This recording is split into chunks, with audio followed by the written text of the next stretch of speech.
साथियों, एक लड़का नाइट शिफ्ट कर जब अपने कमरे पर रात करीब 10 बजे 13 तारीख को यानी कि 13 अप्रैल को वापस लौटता है तो वह दरवाज़ा खोलता है तो देखता है कि दरवाज़ा खुला हुआ है।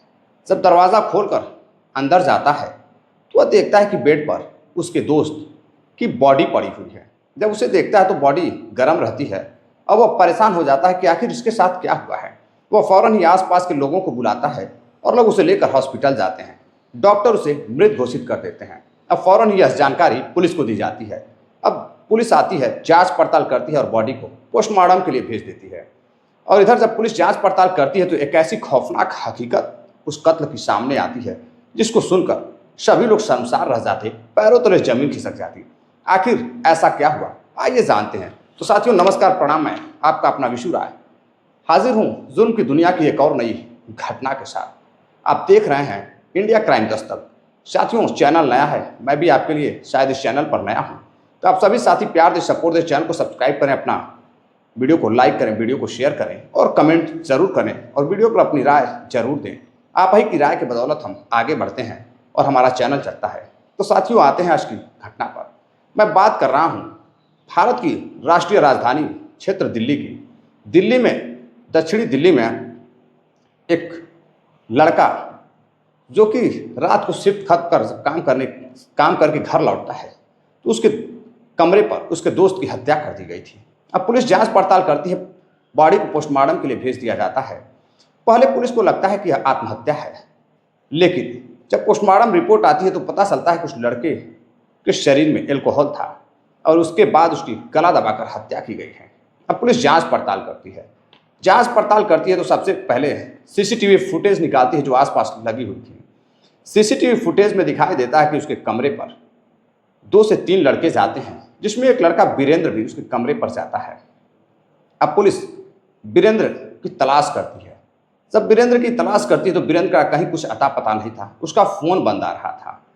लेकिन 2 महीने बाद मुखबिर की सूचना पर पुलिस उसे गुड़गांव से गिरफ्तार करती है और गिरफ्तार करती है। जब वीरेंद्र से कत्ल की कहानी पूछती है तो वीरेंद्र एक ऐसी कहानी बताता है जिसको सुनने के बाद पैरों तले जमीन साथियों खिसक जाती है और कलेजा कांप उठता है।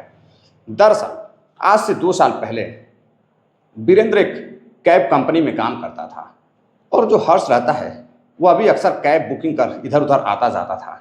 एक दिन हर्ष एक कैब बुक करता है। जब कैब उसके घर आती है तो जो ड्राइवर रहता है वह वीरेंद्र रहता है। अब वीरेंद्र बेहद ही हैंडसम लड़का रहता है, अब करीब उम्र 24 से 25 साल। जब हर्ष उसे देखता है तो वह मोहित हो जाता है। दरअसल हर्ष गे टाइप का लड़का रहता है, वह लड़कों से प्रेम मोहब्बत और दोस्ती ज़्यादा रखता था। अब वह बातों ही बातों में वीरेंद्र से दोस्ती कर बैठता है। अब धीरे धीरे उसे व्हाट्सअप मैसेज करता, बातें करता, अक्सर कर उसे फ़ोन कर उसकी कैब को बुलाता और दोनों घूमने के लिए आसपास के क्षेत्रों में जाते। अब धीरे धीरे दोनों की दोस्ती इतनी गहरी हो गई कि हर्ष कहता है कि वीरेंद्र अगर तुम्हारे में दम है तो तुम मेरे साथ शारीरिक संबंध बना के देखो, फिजिकल रिलेशन बना के देखो, तुम्हें लड़कियों से ज़्यादा मज़ा आएगा।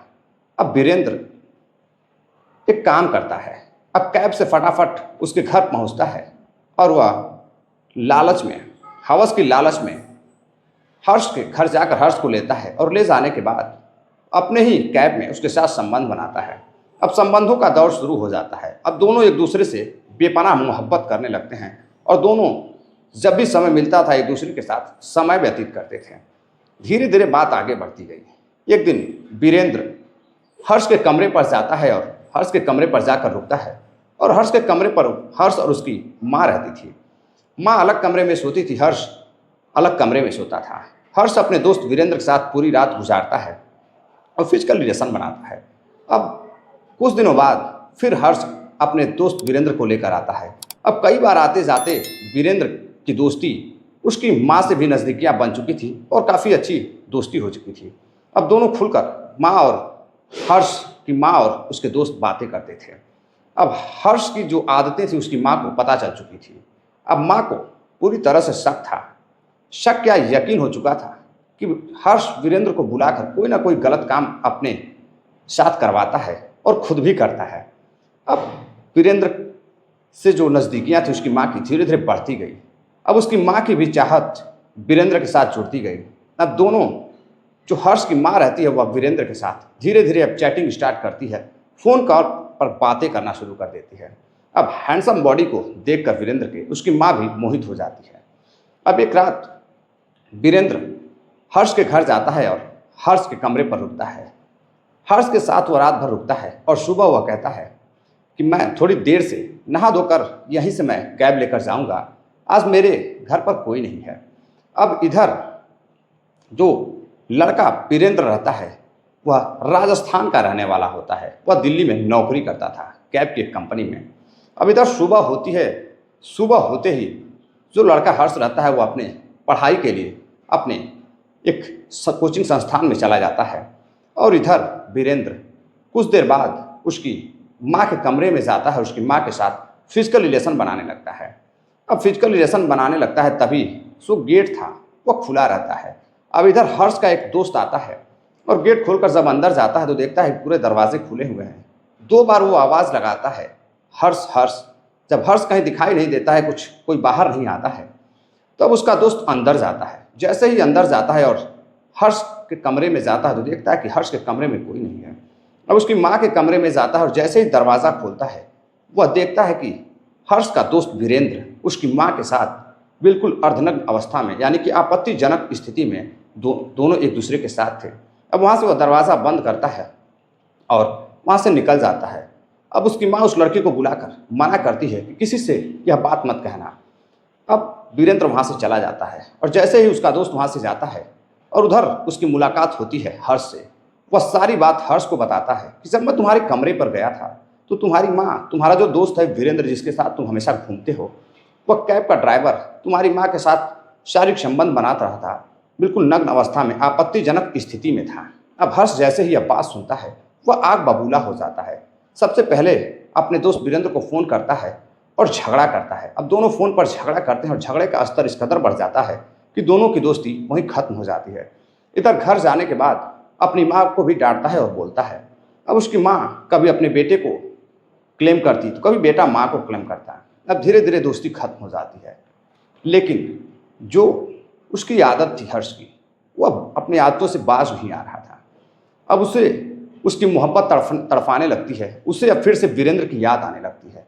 अब 2 साल बाद वह सब कुछ भूल कर धीरे धीरे फिर से वीरेंद्र को फ़ोन करता है और बातचीत करता है और दोनों फिर से एक दूसरे की दोस्ती नज़दीकियों में बढ़ती है और दोनों एक अच्छे फिर से दोस्त बन जाते हैं। अब बातचीत आगे बढ़ती है, फिर से दोनों एक दूसरे के साथ फिजिकल रिलेशन बनाने लगते हैं, मिलने लगते हैं। अब इधर दोनों लड़कों की जो चाहत थी बहुत आगे बढ़ रही थी। समय बीतता गया और फिर एक दिन हर्ष अपने एक दोस्त के कमरे पर रात करीब 8 बजे बियर की पार्टी करता है और उस पार्टी में 1-2 दोस्तों को बुलाता है और फिर वीरेंद्र को बुलाता है। वीरेंद्र भी आता है, फुल नाइट पार्टी चलती है। लेकिन 13 अप्रैल को पार्टी चलती है।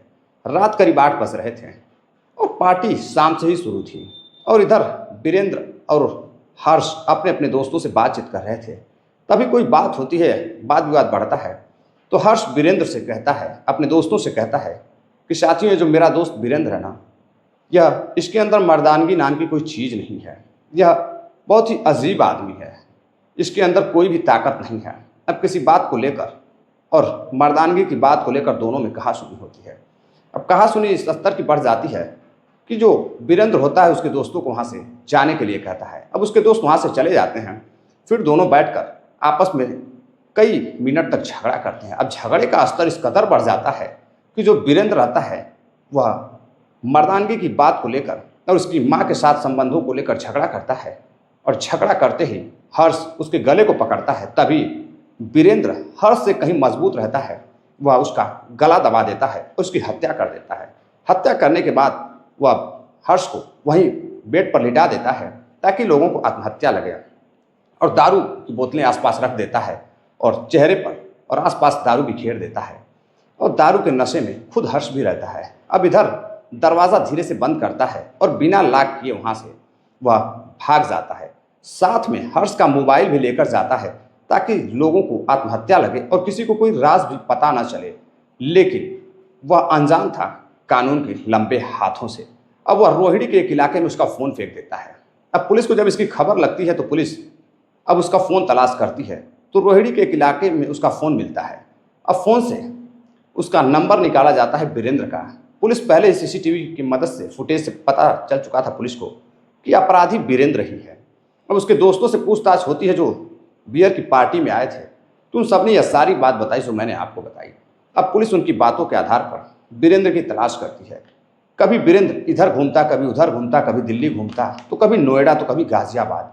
अक्सर कर वह ट्रेन से बिना टिकट के यात्रा करता था और फ़ोन उसने अपना बंद कर अपने घर पर रख दिया था ताकि फ़ोन का इस्तेमाल अगर वह करेगा तो पुलिस बहुत आसानी से उसे पकड़ लेगी। वह बेहद शातिर बन रहा था। लेकिन और जब भूख लगती थी तो साथियों रात रात को कभी किसी मठ पर जाकर खाता था, तो कभी किसी मंदिर पर जो निःशुल्क भोजन मिलता है वहाँ जाकर खा लिया करता था, तो कभी भीख भी मांग लिया करता था। अब इससे वह करीब 2 महीनों से गुजारा करता रहा और पुलिस को धोखा देता रहा, अपने पीछे दौड़ाता रहा। अब पुलिस आसपास के एरियो में, क्षेत्रों में जितने भी मुखबिर रहते हैं वो एक्टिव कर देती है, फ़ोटोज़ दे देती है कि इस व्यक्ति की तलाश है, जल्द से जल्द आप लोग पता लगाएं। तभी एक दिन पता चलता है कि एक मुखबिर फ़ोन करता है पुलिस को, दक्षिणी दिल्ली पुलिस को फ़ोन करता है, बताता है कि सर जो वीरेंद्र नाम के लड़के को आपको तलाश है, वह लड़का आज अपने गुरुग्राम के एक दोस्त से मिलने आया हुआ है और मैंने देखा है।